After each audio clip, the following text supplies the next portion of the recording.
and welcome again to another episode of the Achievers Part. My name is Victoria Showumi, aka First Lady V. I am your host, and on this podcast, we bring to you women from diverse profession and diverse environment to come and inspire, to equip and empower us, so that we can achieve our next level of success.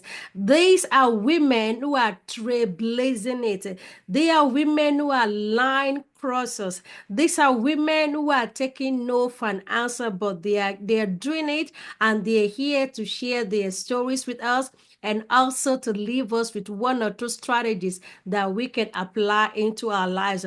And so today honored. I am honored to have a good friend of mine. We have come a long way. And let me tell you, this woman, she is loaded. She is passionate. We call her the purpose midwife. Like whatever it is that God has put inside of you and you want to birth it, she is the person for you. Also, she has helped a lot of people to be an author. She hosts this writers boot camp for people with the inspiration, people with the purpose, with the passion to write a book. She helps them to release their first, second, and third book. And also, she's a businesswoman. She is a pastor, co-pastor with her husband in Canada of Evidence Church. And also she is the founder of a female leaders network. Actually, the name just recently changed because I'm part of it. And this is a network of female ministers, pastor's wife, ministers all over the world. So I am so honored to bring to you today on this episode the woman of God, a good friend of mine, Pastor Mrs. Olu Olabode, all the way from Canada. Thank you for having me, First Lady V. I'm so excited to be here.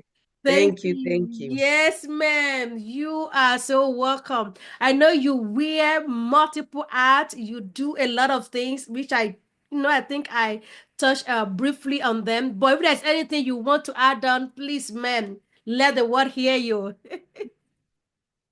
You've kind of spoken for me like the different, like we said, I wear a lot of hats. But I always tell people that my one of my favorite ways of just telling people who I am is that I always say I'm Abba's beloved daughter. I'm like his favorite daughter, the one that he loves the most. That's like my Hmm. favorite place that I love to just think of when I think of who I am.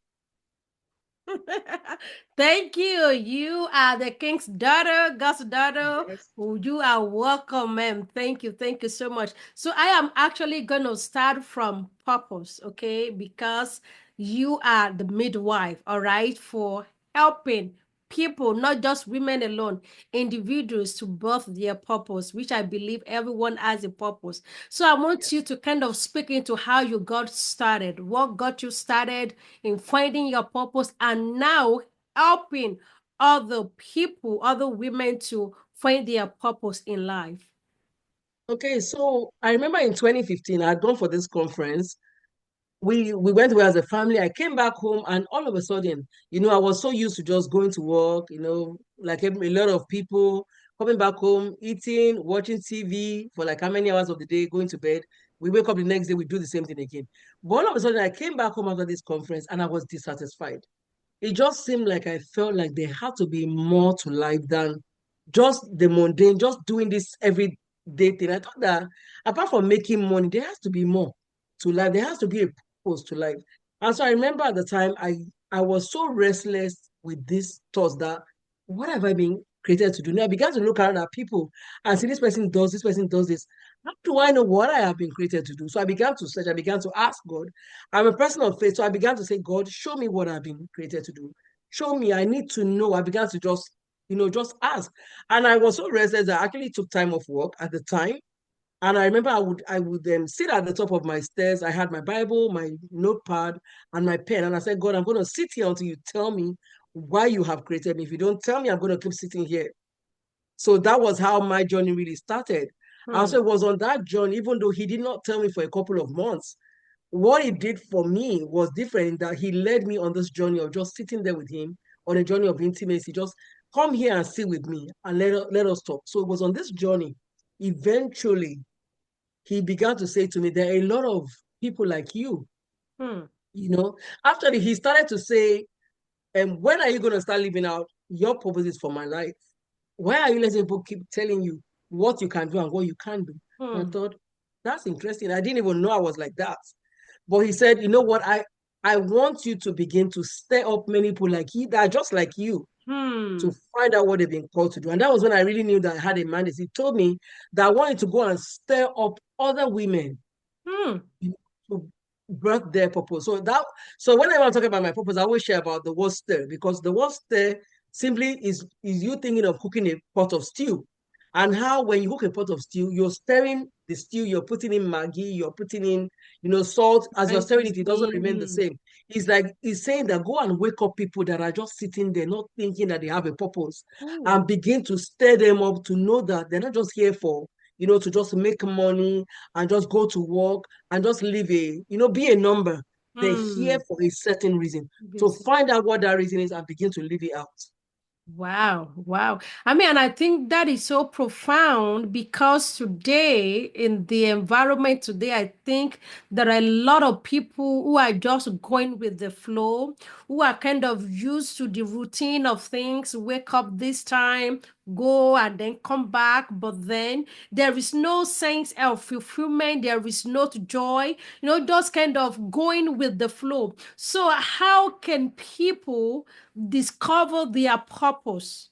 Because that is what you do to help people, fulfill their purpose, discover. So how do people find their purpose? How do they discover it? How do they get started on that path of fulfilling purpose in life?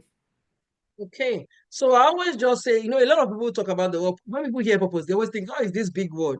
Mm. But really, when we just talk about purpose, purpose simply means the reason why something exists. So if I want to know the purpose of this phone, I'm just asking, why does this phone exist? Really, Yes, that yes. is what a purpose is. For somebody that may say, I don't read that word purpose is such a big word. But if I just Yeah. think, what is purpose? Is really just the existence. What is the existence of a thing? Mm. So I almost would say it starts with asking questions. So, like I remember from my story, I said I began to just ask. That desire must be there to want to know.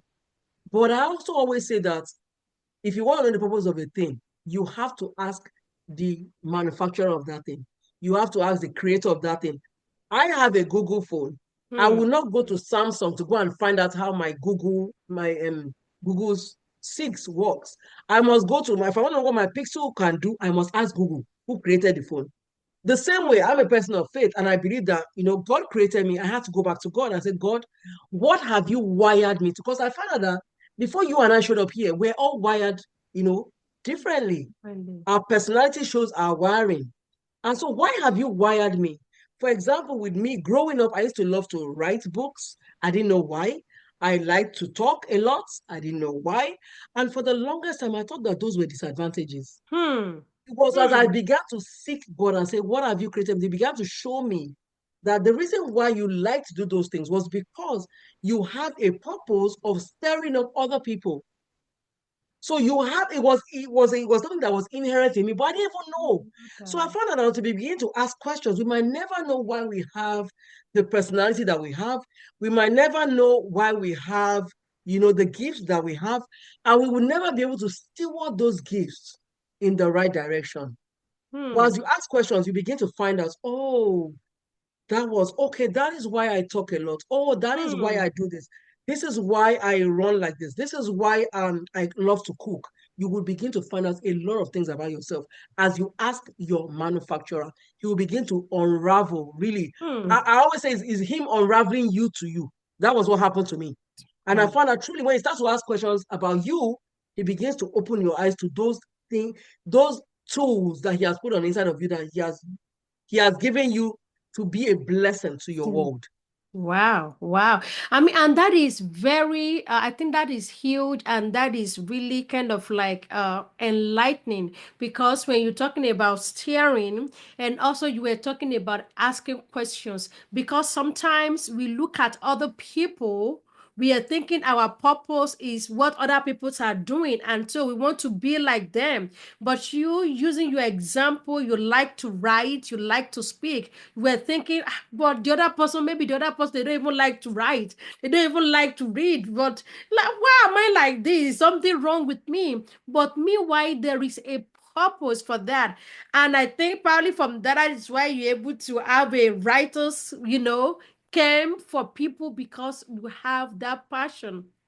So that means people, as you're listening, she's talking about asking questions. So there is nothing wrong with you if you kind of think that there are certain things that are peculiar to you, that are unique to you. Right, woman of God? Am I right? Yeah. You are so right. And actually, to speak to that, for the longest time, I used to disdain talking. I Hmm. remember when I was younger, I remember there was a time I was in school. I still remember all my friends used to talk. I was one I talked the most.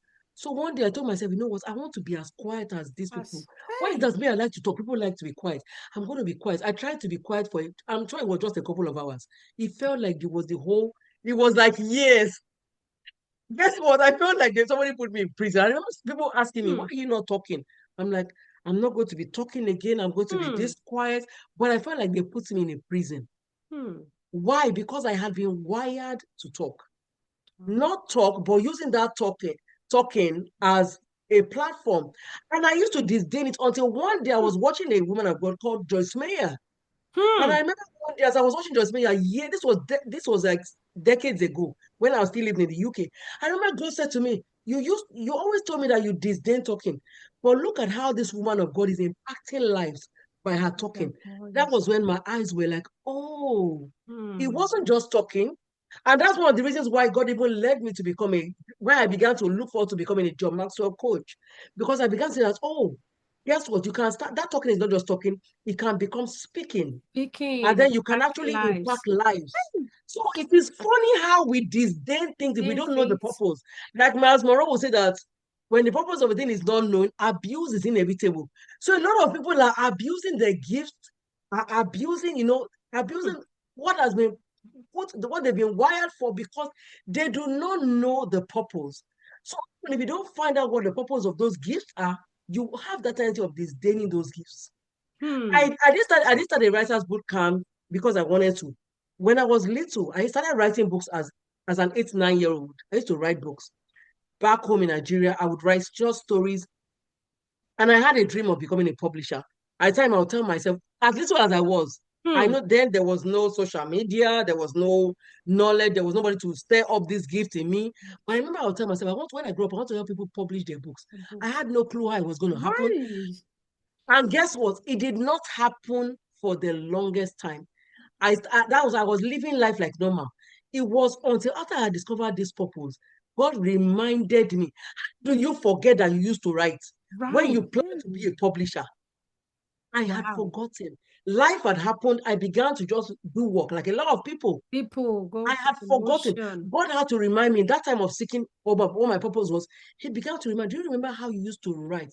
I said, God, what does writing have to do with this? Hmm. But I remember step by step, he I began to lead said, me.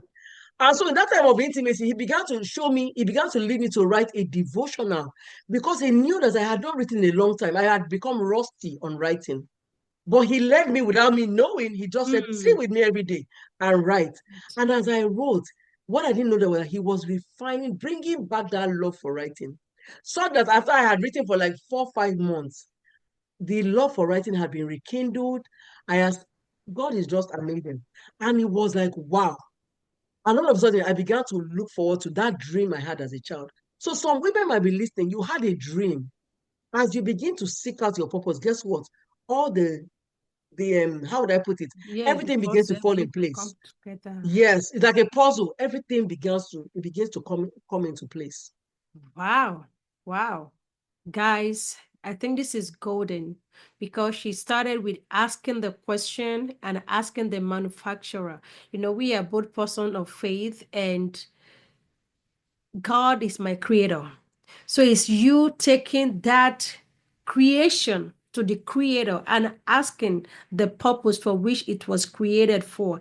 And when you present yourself to him and asking questions, like he said, and I think one of the things you did mention, and I think that is very instrumental, after you asking question is to take the time away to be able to, you know, dwell on those things and be able to listen to God, right? Because I think women, we are so busy today that we are doing so much things and we are moving, but then I don't think a lot of us have the time, or we create the time. We ask the question, but then how do we get to ask those questions? How do we get to get response to that? And I think you mentioned that briefly, and I want you to elaborate on that, because we can be a lot of people have the question, but then how do we get answers to it? How do we make it that we are able to get the time and have answers, hear from God, get the responses, let it download the manual to us? How do we get that? So I believe it starts with a desire. You mentioned it, you have to have a desire to want to. You want to have, for example, you have to have a desire to want more out of life. Do you truly want more out of life? Then you need to sit down and say, you know what, I'm going to have to create. And when we say create, like, these days, there's a lot of copy and paste. ABCD, the world has become a global village. People are just running with, okay, this person is doing this in North America. Okay, let me in Nigeria to just clone this person's ideas. If I just fit it into, copy and paste, the way we copy and paste from Word, I will just, Download it. from this document, I will just download the PDF. I can just recreate. Hello, each one of us is wired for our purposes. So Purpose. guess what? If I go and recreate First Lady V's vision, what I always tell people is that you don't have the blueprints to. I don't have the blueprint to run with her vision, Hmm. because there are things that she has downloaded, they are downloads that I would never know the depth of it because I don't have the blueprints. Hmm. When you get downloads, you get the fullness of the vision.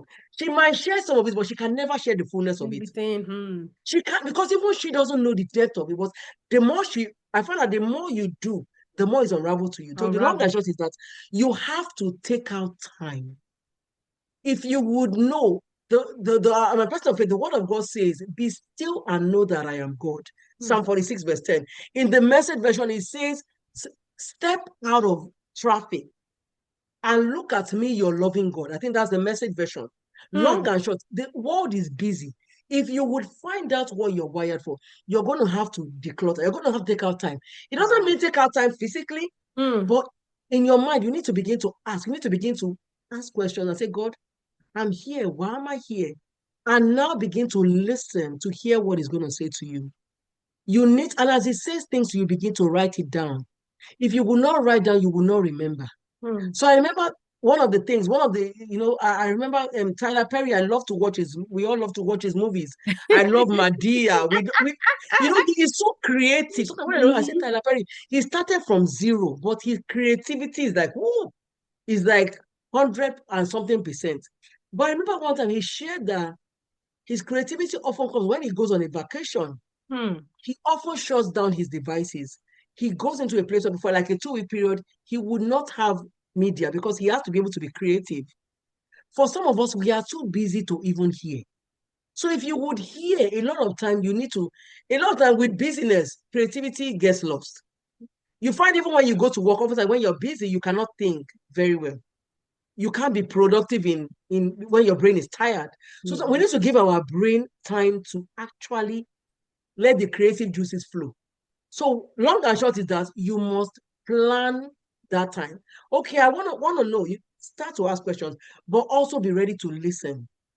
If Hmm. you're able, take time off. If you're not able, you might not take time off physically, but take time off with your mind. You might Mentally. unplug from social media for a few days because when you're off social media, the truth is that how would I put it? You're able to think more clearly because you don't have the distractions of No comparing what you're distraction. Yes. thinking to Uh-huh. what you're seeing. Because often when we are seeing things, it's working on our mind.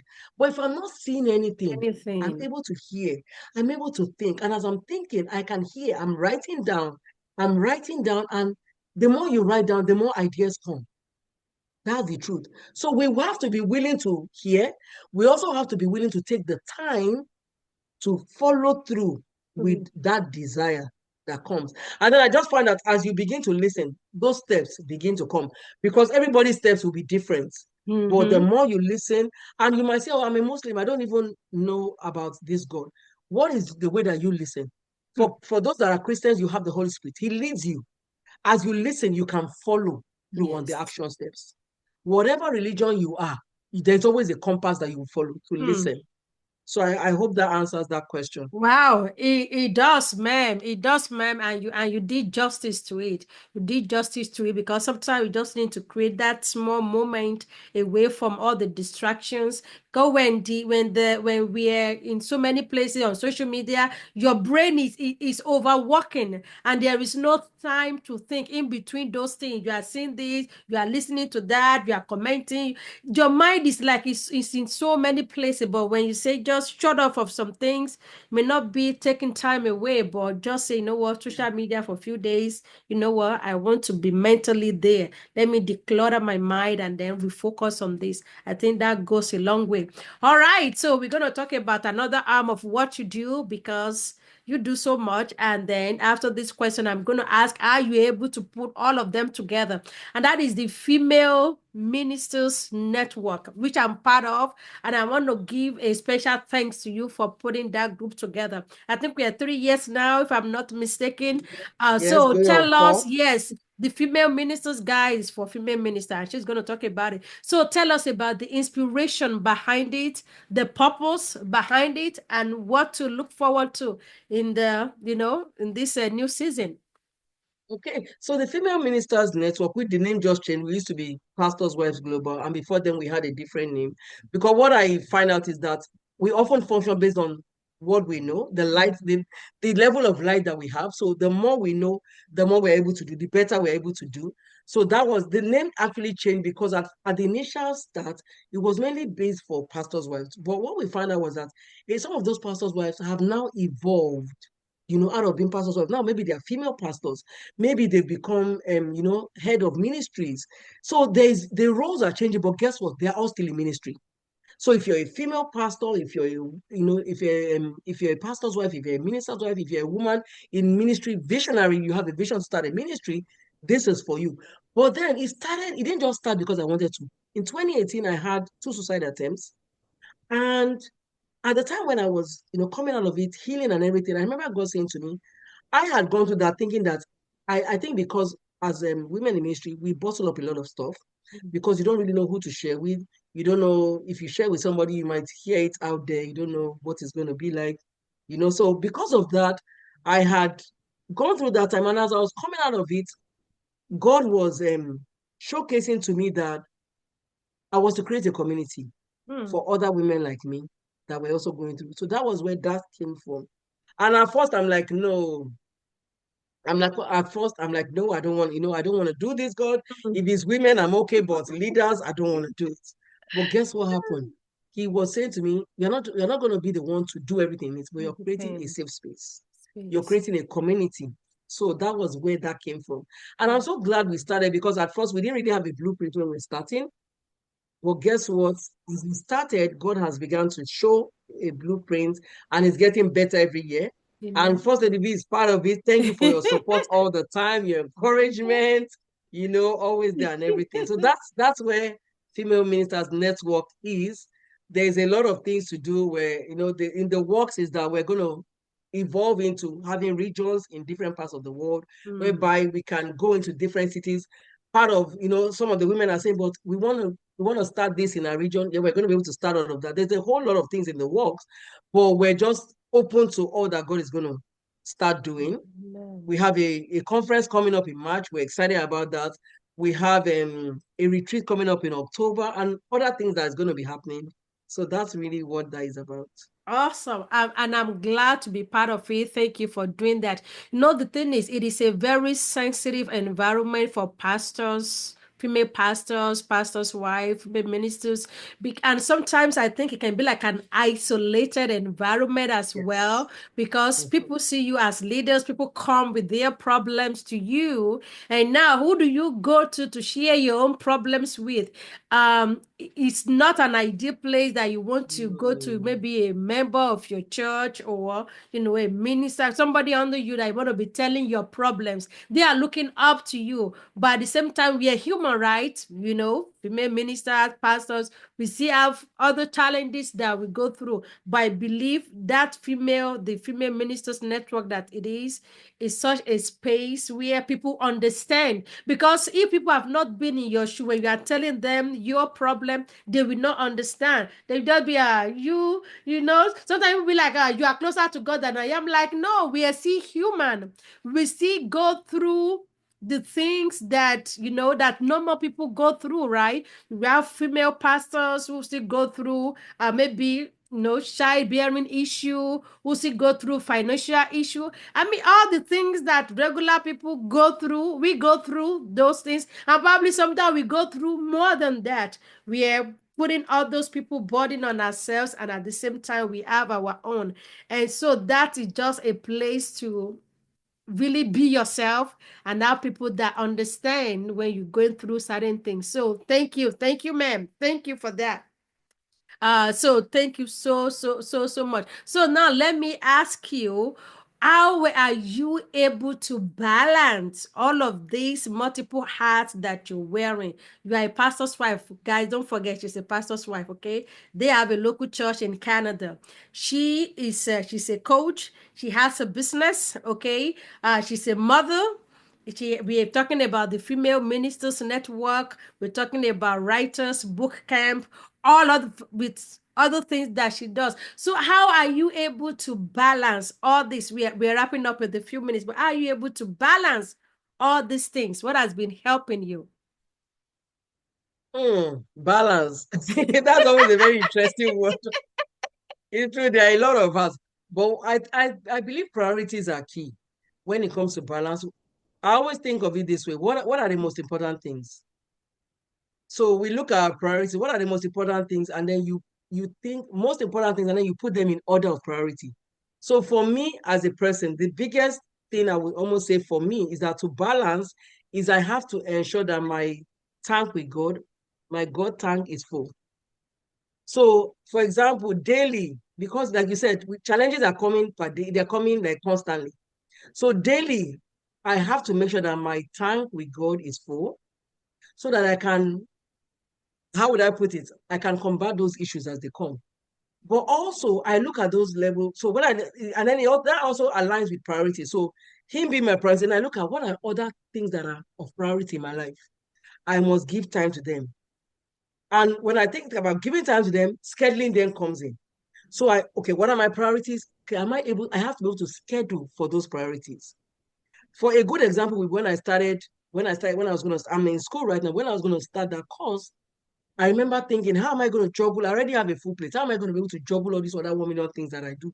And I remember God saying to me, first of all, I used to do a podcast every week. How am I going to keep on interviewing people, have time to do the podcast edits, all of that stuff? God said to me, daughter, in this season, you're not going to be able to do podcasts. To start with, that podcast is going to be on hold. You've done 100 and something episodes. Have people watched all of them? No. Let them go and watch. Let them go and enjoy those podcasts in this season. I was like, oh, thank you, Lord. So that was one burden taken off. And step by step, he began to give me strategies of how to prioritize what was the most important. He said to me, it's this season. And I believe women, we have to always look at that. Life is in season, life is in phases. There are things an empty nester can do that a mom of young children cannot do. So look at your life. So first thing is I'm prioritizing based on even where I am right now. I might see like there's an empty nester I know that we both know that she's an empty nester. But I remember that many years ago, she couldn't do a lot of the things that she's doing now. But now her children are in college, she has more time. She can travel, she can do things. So women, don't beat yourself up for where you are right now. Maximize your season. Am I in a season of when my children are little? What can I do in this season, even to live in purpose? It might be just pouring into my children. It might be just, adding value to those that are around me right now. What can I do? In every season you and I are in, what can I do? So that because sometimes you find that because with social media, we're looking at what that person is doing. And then we get, what's that word I want to use? We get discontented with where we are, even though we are making progress. Women, please don't beat yourself up. Wherever you are, enjoy your season. It's like the way we have autumn, we have fall, we have winter, we have summer, we have spring. Every season has its benefits. Every season has its, disadvantages. Just enjoy the season, the advantages, the advantages. When we are tired, when we say, oh, summer is great, oh, but after we say, I'm tired of this heat. Before you know it, what happens? Fall comes. Oh, I'm tired of this. So, like that, let's enjoy the seasons. That way, we don't start to compare ourselves. Comparison is a killer that is killing a lot of people. Compare, and because we are comparing now, you start to put pressure. You're looking at another person's marriage. You don't realize that they are cultivating the grass on that side. It's not that it's better. They are just cultivating the grass. You are not cultivating They're your own doing grass. the work there. It's greener on that side. Hello, if you cultivate your grass, it will be greener. Check your fertilizer. So compare yourselves. Enjoy your season where you are right now, whatever you can do with right now, so that you don't burn yourself out. Whatever your priorities are in this season, enjoy those priorities. And then another thing I want to add is that learn to relax, learn to declutter, which means learn to, like health practitioners will tell us, learn to create time for you. If walking is what is your happy place where you feel like, I can distress, please do it. If for some of us is just sitting down in silence, do it. If dancing like me and First Lady V like to do it. But create time for your happy place. Create time for you. Don't try and fill everybody else's cup and leave your cup empty. Women, we are doing this. We fill everybody, fill husband's cup, fill children's cup. Your own cup is empty. Invest in you first. Then you can invest in others. Oh my God. You really answered the questions and even the next one that I really have, because you've said it so well, talking about scheduling, talking about priority. You started from that, and everybody can apply this, okay? You have things in order of priority. Sometimes you don't need to attend to everything at the same time. I think that is when she talks about the season of life, right? So in the immediate season that you are, what is it that you can do? What can you put to the side a little bit that can wait? And then she wraps up by saying, you know what? Make time for yourself. If you're going to be able to do all this, living a purposeful life, able to feel and have a sense of fulfillment and accomplishment at the end of the day, at the end of the year, is create that time for yourself. Because if you break down all those things, it's not going to happen. But she talks about creating that time, relax, declutter your mind, and all of those things. All right, man, we are going to be wrapping up. This has been a great session.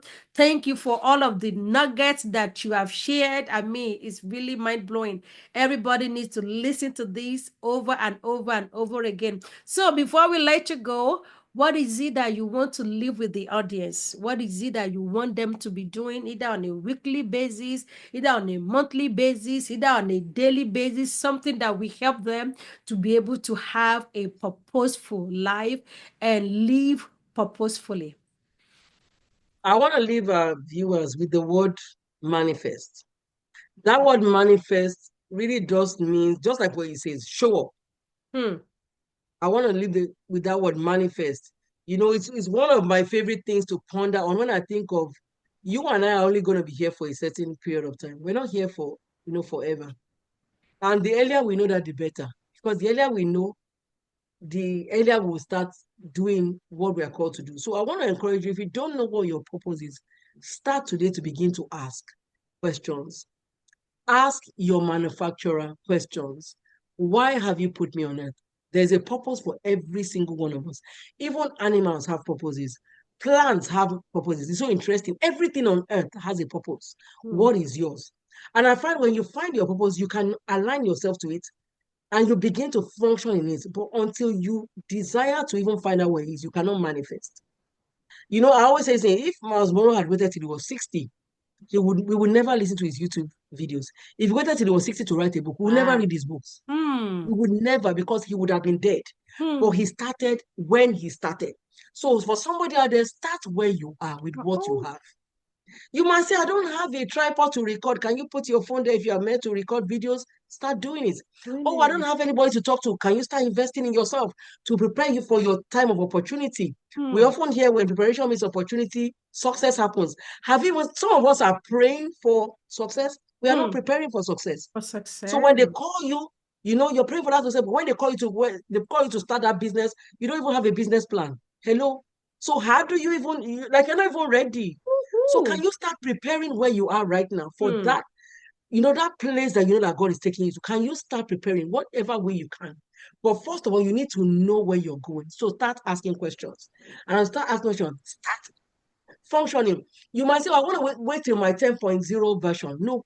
Can you start functioning in your 2.0 version? Hmm. Can you add value to a teenager around you? Can you add value to your children? Can you add value to your colleagues at work? I remember with me, the first interview, when that thing started in 2015, I didn't have any platform really. But I remember God said to me, we had a lot of young people at work. And he said to me, I want you to start pouring into these young people. A lot of them were doing entry-level jobs. And I just got angry myself. And I began to talk to them. I'll be like, you shouldn't be here. You shouldn't be in an entry level job. You're only 19. What courses can you do to get to the next level?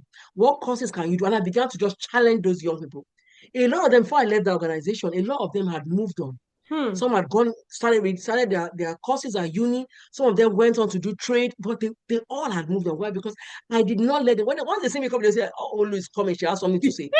I refuse to leave them. So Hmm. where you are, you might say, I don't have a platform. Might be even your social media. Can you start challenging people? Whatever area you're called to, for some of you is business. You have the resources. You are like a resource house, but Hmm. you never share what you know with anybody. What Wow. can you start to do? For some of you, you have been called to start an initiative. What can you do where you are Hmm. right now?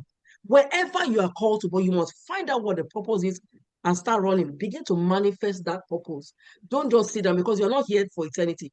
At the end of your days on earth, guess what? You're going to give an account.